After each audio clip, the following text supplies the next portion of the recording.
This is the L2C Media Network on YouTube, and this is the L2C Sports Final. Brought to you by the L2C Media Network. And now, with all the day's sports headlines and details on the weird, wild world of sports, here's our buddy Steve the Baxman Bexley. Hello. Let me zap that off again. Welcome one and all to another thrilling edition of the L2C Sports Final here on youtube.com/Nuts6. And we have, please, thank you. Don't applaud, just throw money in advertisers. Tell your friends, tell your neighbors, tell the women, tell the children. Anyway, we welcome you to this program, and tonight it is truly a jam-packed show. How jam-packed is it? We're going to get started. That's how jam-packed it is. And let's get you ball. We got everything for you tonight, and it basically, I think in some reasons Mother Nature had some fun. There you go. But let's get on with it, as they say. National Football League news. The first part of any show, you got to go with the football. And yes, we got some news for you. The coronavirus pandemic has swept the nation, and now it has hit the epicenter of the Philadelphia Eagles. Head coach Doug Peterson informed his team he has tested positive for late COVID-19, sharing the news with his team Sunday night.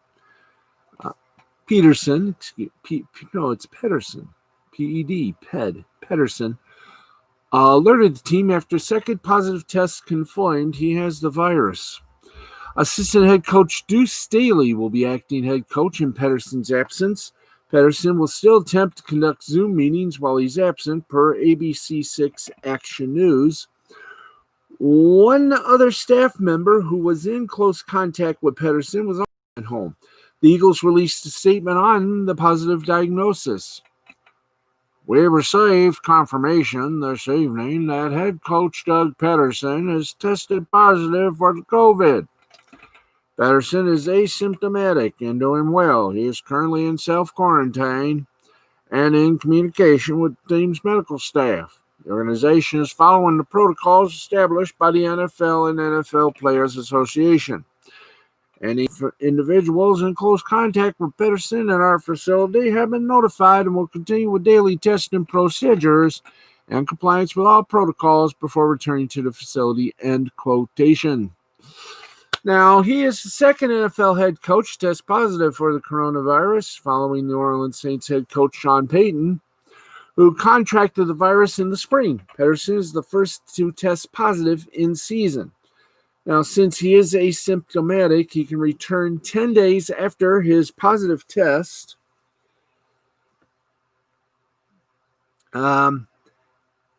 Or 5 days if he tests negative twice. If Pedersen does happen to show symptoms during this stretch, he must be away from team facilities for over 10 days since the symptoms first occurred, and 3 days must pass since the symptoms last occurred, per that little NFL COVID-19 protocols in place.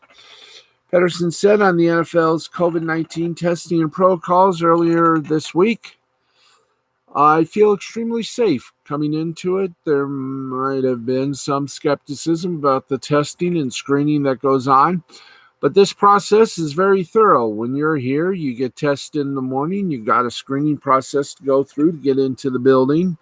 Wearing masks in the building everywhere we go, I feel extremely safe. This is our bubble right here at NovaCare Complex, the Eagles practice facility. I can't control everything. We can't control everything. There's probably going to be some things that come up down the road. Right now, I feel extremely safe, and this is a great environment for our players to succeed in. So there you go. The new normal hath begun. Yes. Well, next week, by the way, racers will be at Michigan International Speedway. It's going to be fun and interesting.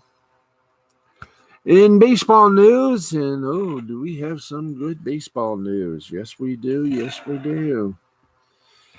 Good poor outing in as many starts this season. Angels two-way star Shohei Ohtani has been sent for an MRI on his pitching arm. After a Sunday start against the Astros, it reported discomfort in his arm. Ohtani just recently returned to the mound after undergoing successful Tommy John surgery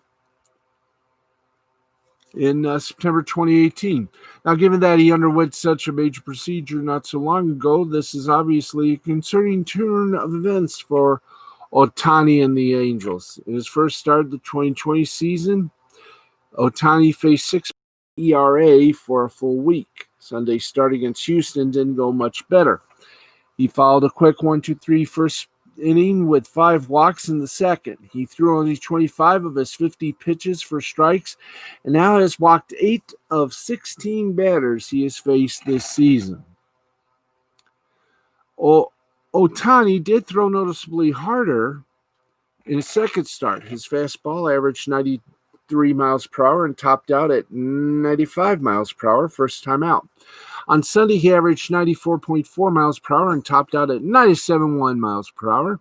2018, his first MLB season, he averaged 97.3 miles per hour and topped out at 101.9 with his heater. Some good practice on that front, but he's still well short of his norm. Wildly amazing, if you can believe that. He walked 8 batters in a summer camp inter-squad game and has now walked 8 through 2 regular season starts. The problem is basic strike throwing more than precision. He can't get the ball over the plate. The Angels plan to use a 6-man rotation this season and start Ohtani once a week, mostly on Sundays because they have frequent off days on Mondays. Ohtani does not play the day before or after starts. The other days, he serves as a DH. Ohtani is 4 for 27, 1.48 average, with 2 home runs this season and is 281, 345, and 528 hitter in 216 big league games. Those plans, of course, are on hold pending the results of his MRI. We know he can pitch. He threw 51 2/3 innings with 63 strikeouts and a 3.31 ERA in 2018, but those arm troubles have been persistent since he made the jump to the MLB, and that could be he nevertheless traveled. And the college football news, well, it's not exactly getting any better for football season. The showdown is now out in the open. What was hinted at in the past is formally a conflict. Actually, it's getting worse. Seems the NCAA and the Power 5 are official adversaries. That much was truly obvious Saturday night when CBS Sports confirmed the story. Sports Illustrated first reported about the willingness of the Power 5 to stage its own championships in fall sports other than football if the NCAA Board of Governors cancels them this week. That board, comprised mostly of administrators and campus CEOs, is the NC2A's top governing body. The NCAA does not sponsor a championship for the 130 FBS teams. That is controlled by the 10 FBS conferences, ESPN, and the College Football Playoff. By canceling those other fall championships, the board knows it would be painting the FBS into a very tight corner. The optics would not be good if the championships in 8 sports were canceled amid the COVID pandemic, yet big-time college football played. But by canceling those championships, the board might set in motion an eventual breakaway from the NCAA by the Power 5. The 65 total schools from the nation's largest, most powerful conferences, the ACC, the Big 10, the Big 12, the Pac-12, and the SEC, plus Notre Dame. Simply put, those power conferences that thought for a while they could do it better than the NCAA, they have increasingly lost faith in that association. And so, At this point, it is not so much that the Power Five will break away to conduct its own championships, it is that it has reached the point where such a move is financially and systematically possible. Now, it may only be a matter of time. The Power Five has the money, leverage, and willingness to break away. A group of schools that can't agree on much, including scheduling, as we're seeing now, they have agreed to stare down the NCAA, at least on this issue.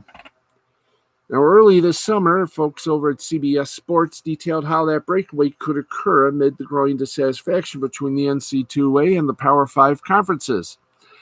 This week could mark the next most significant step in that possible split. The board has already passed on making a decision about staging the championships once tabling a vote on July 24. The next vote is Tuesday. The board has been lobbied hard by the Power Five to stand down, and that's a little too soft a word. The disillusionment between the two parties has been growing for a while, then the pandemic hit. Now, the perception is that NCAA President Mark Emmert has offered little leadership during these trying times.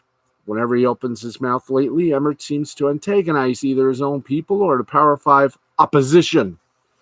One athletic director told Sports Illustrated, quote, "If I were Emmert, I'd really be worried about it. He's got to keep the Power Five together," end quote. Now, critics of such power play by the Power Five argue it would be a bad look, ostensibly taking over those fall championships in 2020 simply to justify the playing of the college football season.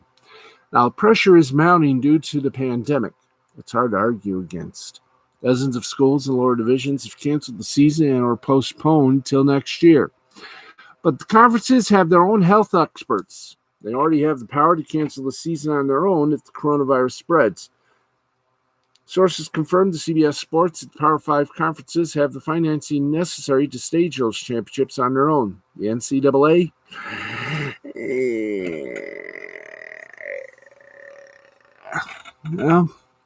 may not be able to afford them, especially after the fiasco from March, no doubt. The NCAA did the right thing by canceling its Division I basketball tournament in the face of a strong pandemic. However, the association may have woefully unprepared financially when the tournament was called off, according to the Washington Post. That revenue shortfall alone caused a budgetary tsunami across college sports. The Power Five are best prepared to survive it. Now, all this is the latest results of the 1984 Supreme Court decision that allowed schools control of football television rights. That day, 36 years ago, the NCAA's iron grip on college sports began to slip. The eventual windfall in revenue led to an explosion in TV media rights, field conference realignment, and created the facility's arms race. Schools control the product. It's getting harder for the NCAA to control the schools. Now, the biggest reason for playing college football might be to preserve a portion of that revenue. If there is a high ground to be gained here, there will be a slippery slope to get there for either side. One critic recently called the NCAA the world's largest party planner because, aside from its gala basketball tournament, the perception in some circles is that it does little else to serves the Power Five. So, who knows what's going to happen next?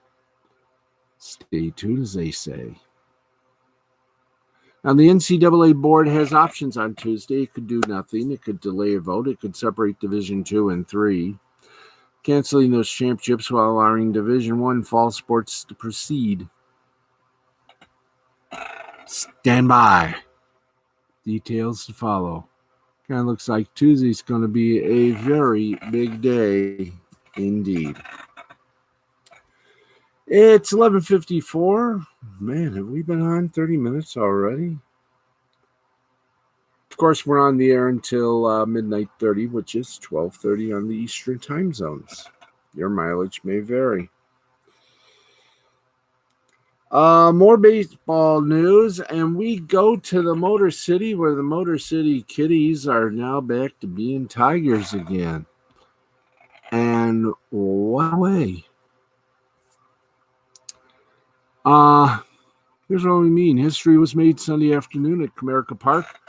The Detroit Tigers and Cincinnati Reds, first off, played the first doubleheader featuring 2 7-inning games in baseball history. Major League Baseball and its Players Association agreed 7-inning doubleheaders earlier this week to ensure player safety. Saturday's rainout set up Sunday's double dip. Now, that's not the only history that was made, however. In Game 1 of the doubleheader, Tiger lefty Tyler Alexander came out of the bullpen and struck out all 9 batters he faced, tying the American League record for consecutive strikeouts. He was one short of Hall of Famer Tom Seaver's Major League record. Alexander did on the streak. He finished with 10 strikeouts in 3 2/3 innings. He did.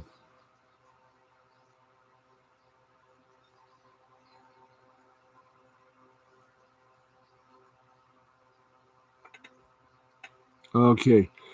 Only 5 pitchers in history have struck out 9 consecutive batters. Here we go from 5 up. Tyler Alexander, Tigers versus Reds, 9 straight, August 2nd, 2020. Doug Fister, Tigers versus Royals, September 27th, 2012, 9 straight. Aaron Harang, Dodgers versus Padres, April 13th, 2012, 9 straight. Ricky Nolasco, Marlins versus Braves, September 30th, 2019, 9 straight. And Tom Seaver, Mets versus the Pods, April 22nd, 1970, 10 straight. Alexander is not known as a strikeout pitcher. He had 3 strikeouts in 4 innings this season prior to Sunday, and last year he struck out 47 and 53 in 2/3 innings. The Reds, it should be noted, do not strike out excessively. They win in Sunday's game with a team 20.5% strikeout rate on the young season. The 6th lowest strikeout rate in baseball. Sunday's game was the first time in Reds history that they struck out 9 consecutive times in a beautiful frame.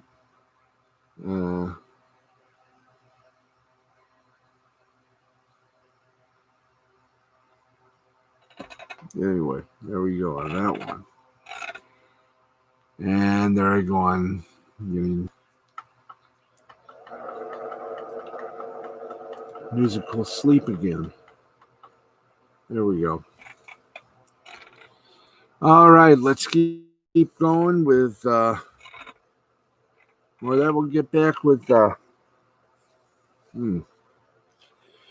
more of those headlines in a moment. But right now, we do have some scores to give you for that. Let's go to the MLB scoreboard and pick it up and set it down.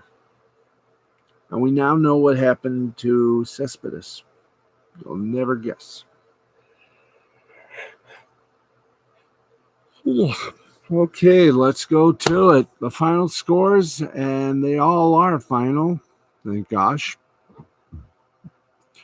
Reds beat the Tigers 4-3, 4-7-1 for Cincinnati.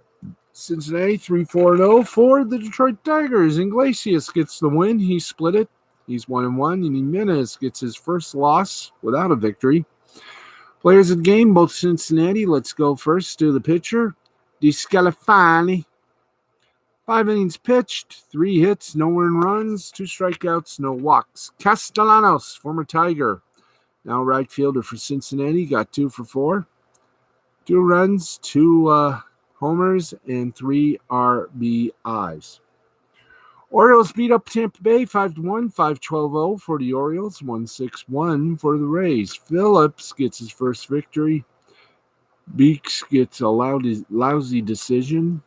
He's 0 for 1, and Sulzer is 3 up.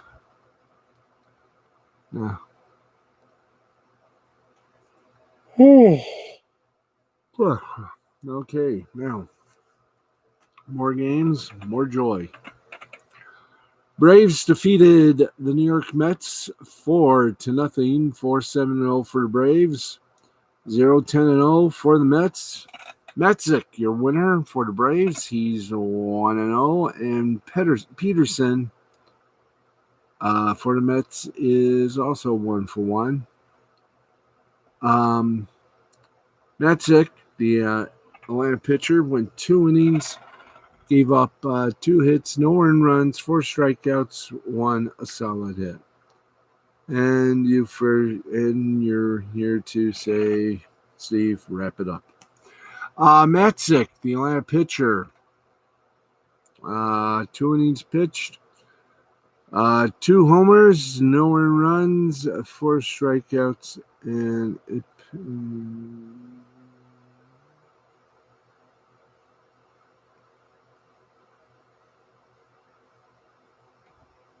anyway, let's keep going.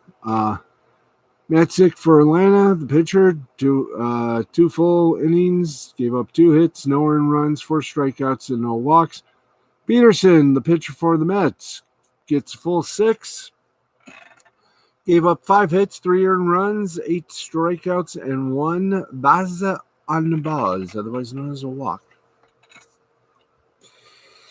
Chicago White Sox outdueled the Kansas City Royals 9-2, 9-14-0 for the White Sox.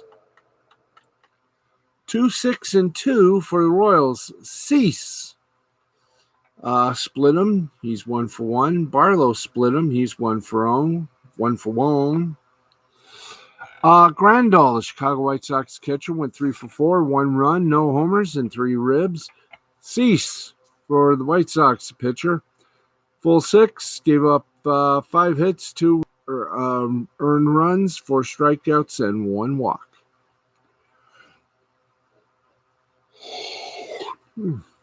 Minnesota Twins beat the Cleveland Indians 3-1, 3-7-1 for the Twins, 1-2-0 for the Indians. Smeltzer got the win for the Twins, and Clivedale. There you go.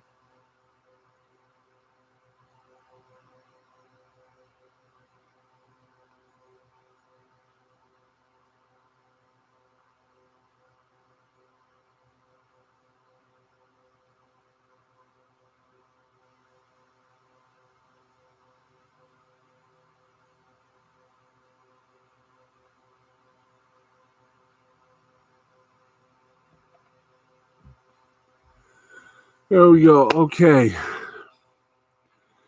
Indians Twins. Smeltzer gets the win. He's 1-0. Seval gets a loss. He split him. He's 1-1. And Romo got a second save. Seval for Cleveland. Pitched a full 6. Gave up 5 hits, 3 earned runs, 9 strikeouts, no walks. Romo for Minnesota, the pitcher. Pitched only 1 full. Gave up no runs, no errors, no hits, no earned runs, 1 strikeout, and no walks.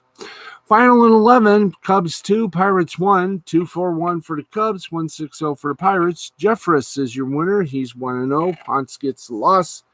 He's 0-1. Lester, the pitcher for Chicago, our players of the game, 6 full innings, 4 hits, 1 earned run, 4 strikeouts, 1 walk. And Brault for Pittsburgh went 3 full. 3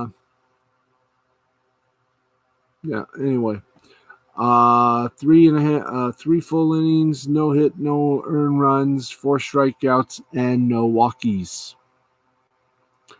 Dodgers blanked the Diamondbacks by a score of 3-0, 3-9-0 for the Dodgers, 0-4-0 for Diamondbacks. Kershaw claims his seat again at the table. He won it. 1-0 is the score on that one. And Kelly goes shaken and not stirred by a missing stuffed aminal.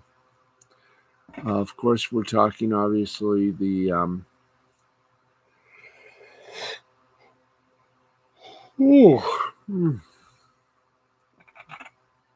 let's see, Kershaw, Dodger pitcher, pitched 5 2/3, gave up 3 hits, no earned runs, got 6 strikeouts and no walks. Jansen, pitcher for LA, 1 inning pitched, no hits, no earned runs, no walks, and the only 2-hour and 50-second launch here. Final in 11 innings.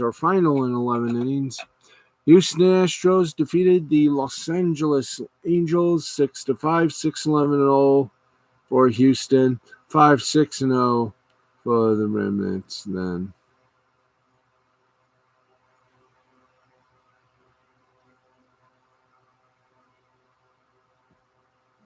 Anyway. Let's see. Taylor gets the win. He's 1-0. Barnes gets a disastrous loss. He's 0-2. And Buttery didn't get the save. Valdez for Houston, the pitcher, 6 1/3. Innings pitched, 5 hits, no earned runs, 8 strikeouts, 1 walk, and Pujols got a nod as well. 1 for 4, 1 run, 1 homer, and 4 ribs. Ah, yes. How do you like them now? Rangers overtake the Giants 9-5. What a way to make a living. 9-9-1 for the Rangers, 5-8-0 for the Giants. Hernandez gets the win for the Rangers. He's 2-0. Triggs gets the loss by the Giants. He's 0-1. Hernandez, the Texas pitcher, does take his hard knocks. Ugh. God, okay. Hernandez, Texas pitcher, 2 innings full, no hit, no earned runs, 4 strikeouts and 1 walk. And Gallo, right fielder, 3 for 4, 2 runs, 1 homer, and 3 ribs. I think we've already done this part, did we?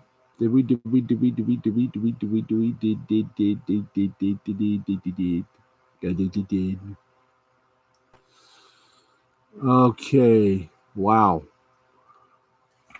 By the way, Dodgers beat the Diamondbacks 3-0, 3-9-0 for Los Angeles, 0-4-0 for Diamondbacks. Kershaw, the winner, he's 1-0. Kelly, the loser, splits them, he's 1-1. And Jansen gets his second save. Shaw pitched 5 2/3, gave up 3 hits, no earned runs, 6 strikeouts, and no DBs. Karen Jansen, Dodger, why don't you give that to the boss of bosses? Anyway, final in 11, the Astros beat up on the Angels 6-5, 6-11-0 for the Stros, 5-6-0 for the Angels. Taylor gets the win. He's 1-0. Barnes gets the loss. He's 0-2. And Beltry didn't even matter. He didn't even play. Valdez, he's the pitcher, 6 1/3 innings, 5 hits, no earned runs, 8 associates, and Dubai. Bye-bye. Yes, indeed. Pujols for lack of enjoyment, 1 for 4, 1 run, 1 base hit.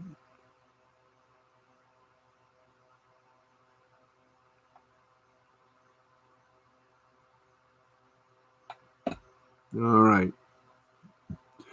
Athletics beat up on the Mariners 3-2, 3-5-0 for the Athletics, 2-5-0 for the Mariners. Bassett gets his first win. Graveman gets his second loss.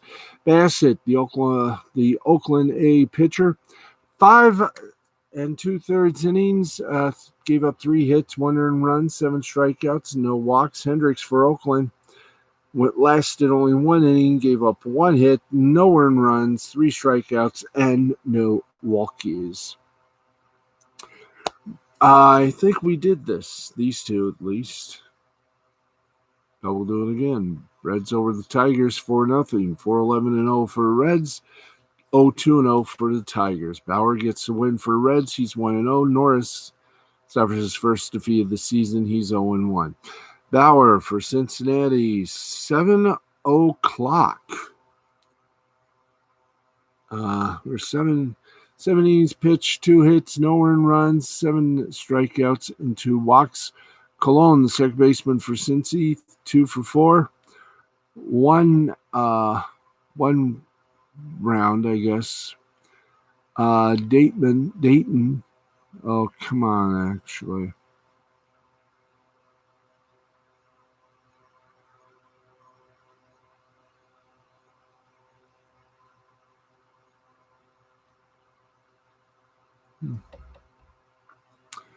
Okay, Bauer, Cincinnati, 7 full, 2 hits, No earned runs, 7 strikeouts, 2 walks. Carlos Colon, the Cincinnati second baser. 2 for 4, 1 run, no homers, and 2 ribs. Yankees beat the Red Sox 9-7. Not what a way to make a living. 9-9-1 for the Yanks, 7-10-1 for the Red Sox.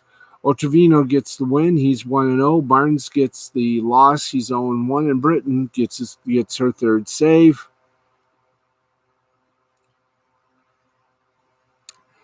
And by the way, the postponed games, Cardinals, Brewers, Phillies, Blue Jays, and Cardinals, Brewers again. Yankees over the Reds, 9-7, 9-9-1 Yanks, 7-10-1 Red Sox. Ottavino gets the win for the Yanks at 1-0 for Barnes. And Barnes and liquor everywhere. The Fishheads sang their heart out. Exciting. Okay.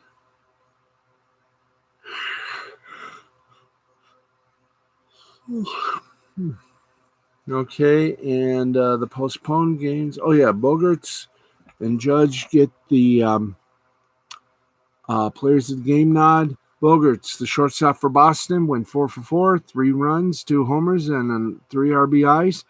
Judge, the right fielder for the Yankees, 2 for 4, 2 runs, 2 homers, and 5 RBIs. And the march of the postponed games continues. Cardinals, Brewers, Phillies, Jays, and Cardinals, Brewers, all postponed. Oh, boy, I tell you.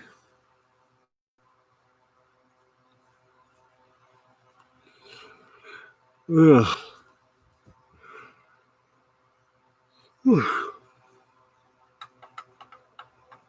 Okay.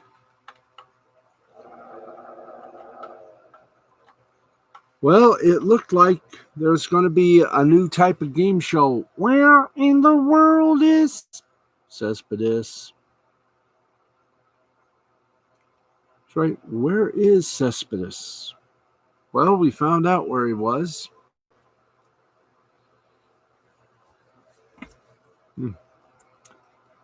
And here we go. New York Mets slugger Yoenis Cespedes is the latest player to opt out of Major League Baseball's 2020 season. Cespedes was not in Sunday's lineup, and initially it was assumed to be a routine off day. He's coming back from heel and ankle surgery, and the Mets had been easing him back into the action this early season. He started each of the previous 5 games. Sunday's absence is not a routine off day, however. Soon after first pitch, the Mets announced they were unable to reach Cespedes, and he is not reported to the ballpark. He went AWOL, basically.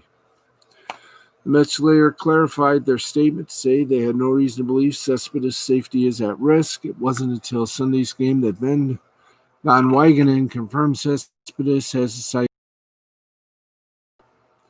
18 Marlins players and at least 4 Cardinal players personnel have tested positive for COVID within the last week, forcing more of a dozen games to be postponed since I have a little tea.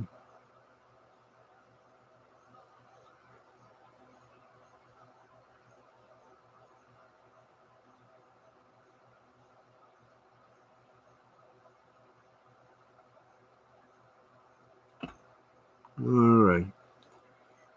Here we go. We'll do some scores for you as well. I'm going to take a much-earned little break. And see if I can't get a drink or something down me. But right now, it's that lovely little thing we like to do, and it's called rabbit punching. That's right. Let's get you now to, believe it or not, I know it's an unusual, but there we go. Let's give you some basketball card, otherwise known as the bubble. Oh, boy.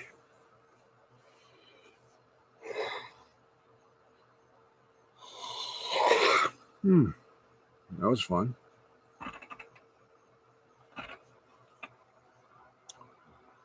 All right, we're getting ready to give you the MLB put on for Joy.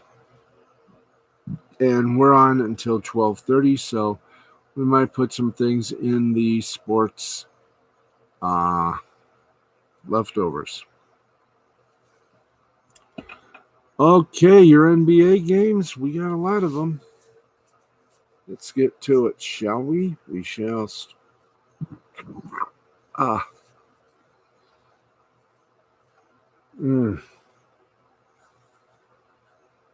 Come on. Okay, we're trying to get August 2nd to appear for us. August 3rd is on a Monday. Very nice Monday it should be. Yeah.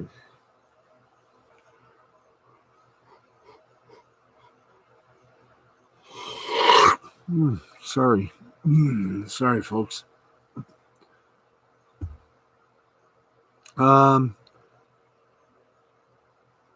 The Cespedes, or Mr. Cespedes, is opting out of Sunday's big old hands across field.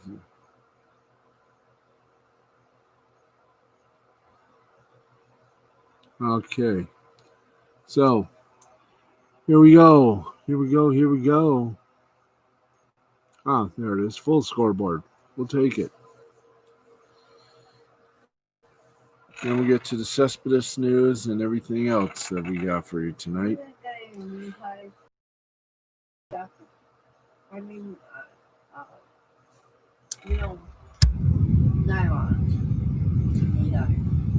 No, Mom, we did not. We are live right now doing the L2C SPORTS FINAL from our lovely little abode here. Just to let you know, thank you for your contribution. And then I'm going to get a drink and say arrivederci for a little bit of the night. We have delayed no longer. So here we go with the scores for August 2nd. The Nets over the Wizards, 118-110. Jared Allen for Brooklyn, the center, 22 points, 15 rebounds, 2 assists. Thomas Bryant, the center for Washington, 30 points, 13 rebounds, and 3 assists. Celtics over the Trailblazers, 128-124. Damian Lillard, point guard for Portland, 30 points, 2 rebounds, 16 assists. Jason Tatum for Boston played exceptional, 34 points, 4 rebounds, and 8 assists. Spurs over the Grizzlies, 108-102. DeJounte Murray from San Antonio, point guard, 21 points, 10 rebounds, 3 assists. Ja Morant from Memphis, the point guard, 25 points, 9 rebounds, 9 assists. Mavericks over the Kings, 132-116. Harry Giles, the third for Sacramento, their center, 23 points, 8 rebounds, 1 assist. And Nikola Vukovic for Orlando, their center, 23 points, 11 rebounds, and 2 assists. Rockets over the Bucks, 120-116. Giannis Antetokounmpo, power forward, 36 points, 18 rebounds, 8 assists. Russell Westbrook of Houston, their point guard, 31 points, 6 rebounds, and 8 assists. Suns over the Mavericks, 117-115. Luka Doncic for Dallas, 40 points, 8 rebounds, 11 assists. Devin Booker for Phoenix, the shooting guard, 30 points, 3 rebounds, and 4 assists. Let's get you with the National Hockey League. And then we'll get you with the scoreboard for our soccer coverage and anything else we can deliver to you.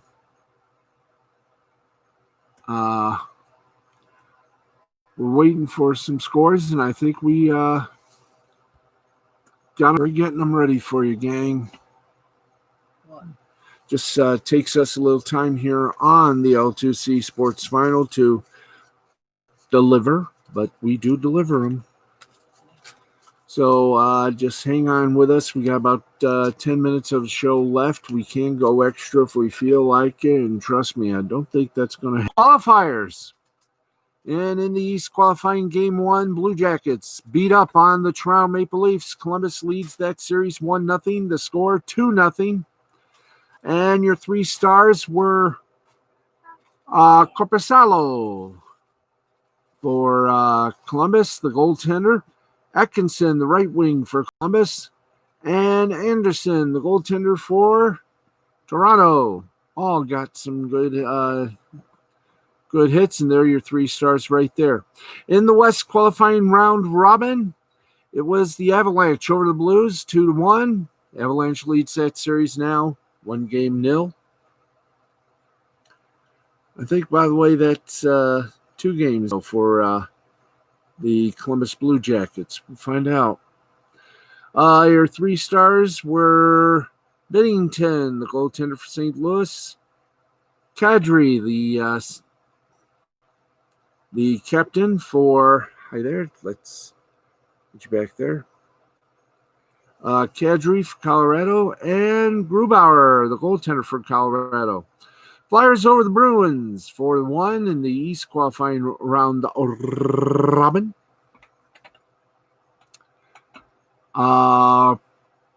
Provorov for, by the way, the final score 4-1. Hart for Philadelphia. He's the first star. Rafi, the left winger, Philadelphia. Second star, Provorov, the defender for Philly.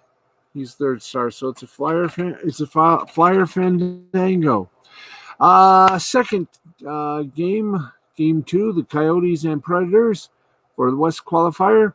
4-3 final score on that one in favor of the Coyotes. Dvorak for Arizona.